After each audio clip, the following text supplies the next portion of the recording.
Assalamualaikum warahmatullahi wabarakatuh.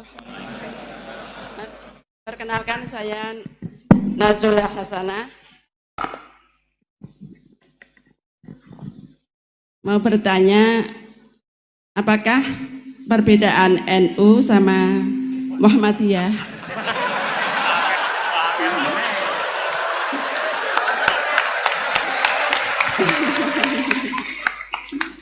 Tadi kan dijabarkan.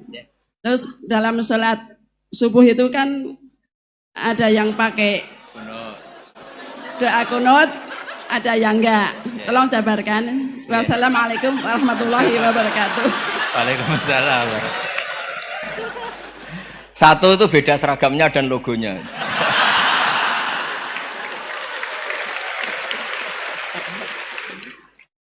Kedua, nama ketua umumnya.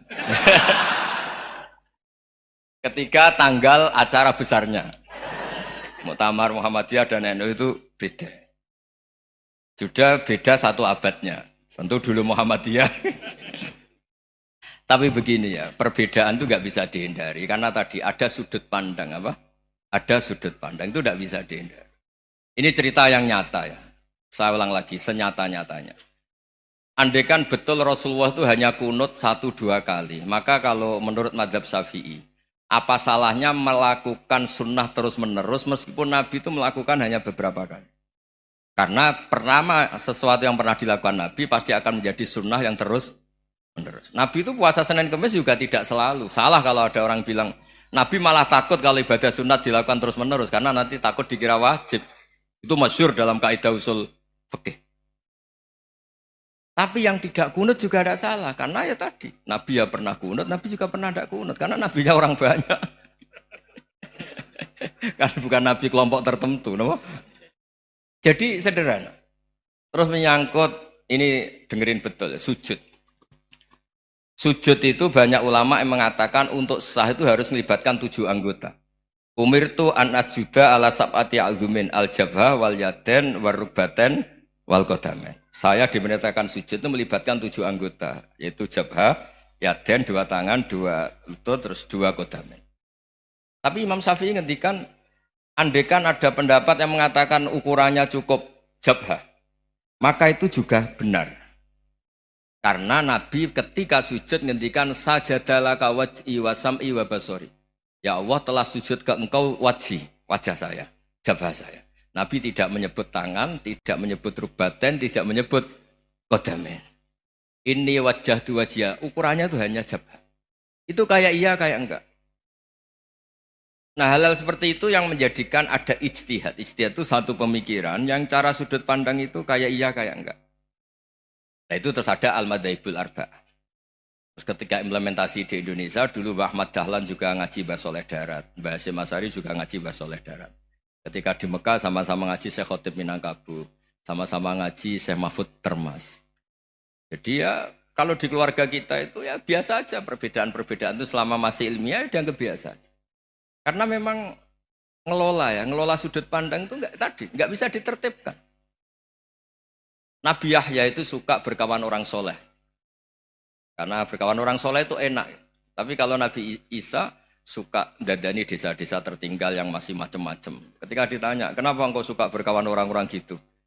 Ana tabibun udawil mardo. Di mana-mana kiai itu ya nyembuhkan yang sakit. Jadi kalau dakwah yang sudah iman tuh akeh tunggale gitu. Tapi dakwah gitu kan tantangan. Itu sudut pandang. Ada nabi itu yang tertawa terus guyon terus. Yang satu murung terus. Ya sama Nabi Isa dan Yahya kan satu angkatan. Mali aroka dohikan fakaan nama tak manumin makrillah. Kamu kok tertawa-tawa terus, seakan-akan nggak ada adab saja. Yang satu tanya, mali aroka abisan kaan nakata kena tumir rahmatillah. Wong kok murung terus, kok donya ora ono rahmat deh. Nah anda ini orang hebat, guyu banter ya iso, nangis banter ya iso. Nah itu sudah orang kombinasi itu. Isa ya mau, ya mau, Muhammadiyah ya gelem, NU ya gelem. Ya maksudnya sudah biasa aja. Karena tadi konstitusi NU yang mengatakan ibadah harus ikhlas karena Allah, Muhammadiyah juga sama harus ikhlas karena ya sudah kalau karena Allah sudah selesai kan. Yang menjadi masalah itu kan identitas untuk hadun nafsi untuk diri sendiri. Kalau kita ikhlas masalahnya apa? Coba masalahnya apa coba? Imam Syafi'i pernah di Masjid Abu Hanifah yang tidak kunut. Beliau enggak kunut. Ketika tanya, lima ada taroktal kunut, ikroman di hadal madhab. Saya menghormati madhab ini. Jadi ya biasa. Sebaliknya juga sama. Orang-orang Hanafi kalau Imam Syafi'i kunut ya ikut kunut. Karena kalaupun Anda yakin itu tidak disyariatkan, kamu juga yakin itu tidak membatalkan apa? Sholat. Itu yang perlu dicatat. Kalau Anda tidak yakin sunat, kan tidak yakin kalau itu membatalkan sholat. Jadi sebetulnya kalau dianalisis secara keilmuan itu ya semuanya normal. Karena tadi Rasulullah itu al-bahrul muhit, Nabi itu lautan yang luas sekali. Orang akan mengambil air sesuai kapasitas masing-masing. Dan akan merasakan kualitas air juga sesuai kapasitas masing-masing. Orang yang sangat haus melihat air seteguk ini luar biasa. Tapi yang tidak haus mungkin melihat itu biasa-biasa saja. Jadi makanya saya mohonlah, sudahlah itu biasa saja, apalagi secara sanad ya sama, secara tradisi sama. Ya soal perbedaan tidak harus dengan NU, antara Muhammadiyah juga biasa beda. Mungkin di UI antar rektorat juga beda-beda. Yang satu suka dekat rektor, yang satu suka enggak. Monggo asal itu niatnya ikhlas. Terakhir saya beri cerita, ada sahabat ditanya, "Sifli wajah Rasulillah." Coba tolong saya ceritakan wajahnya Nabi kayak apa. Sahabat itu nangis senangis-nangisnya. Kenapa engkau menangis? Saya itu tidak pernah melihat wajah Rasulullah SAW. Loh kenapa? Engkau kan sahabat. Sungkan. Sebagai bentuk penghormatan saya tidak berani melihat wajahnya. Sebagai bentuk penghormatan pada waktu Nabi, saya tidak berani sowan. Nabi di dalam punya keluarga, punya istri, punya cucu. Kalau saya sowan tuh ganggu. Ya masuk akal. Bentuk hormat itu tidak ganggu kan. Tapi ada orang-orang yang bentuk hormat, bentuk sayang itu sering datang ke majelis Nabi. Sama-sama masuk akal, bisa didebat gimana? Sama-sama masuk akal. Ya sudah itu ijtihad, maksudnya itu ijtihad, itu sudah sama-sama masuk akal. Abul Hasan Asyadili itu kalau kemana-mana pakai mobil mewah, pakai baju mewah. Ketika ditanya, Anda ini ulama kok pakaiannya mewah, mobilnya mewah? Ben wong ra kepikiran nyangoni ya. Nah, tapi nek kowe tawaduk melas terus dibalekno umbalmu sakit. Ngonang ra iso mulai kiai ini. Ya tapi misalnya semua gitu mesti ada yang salah paham, itu keangkuhan.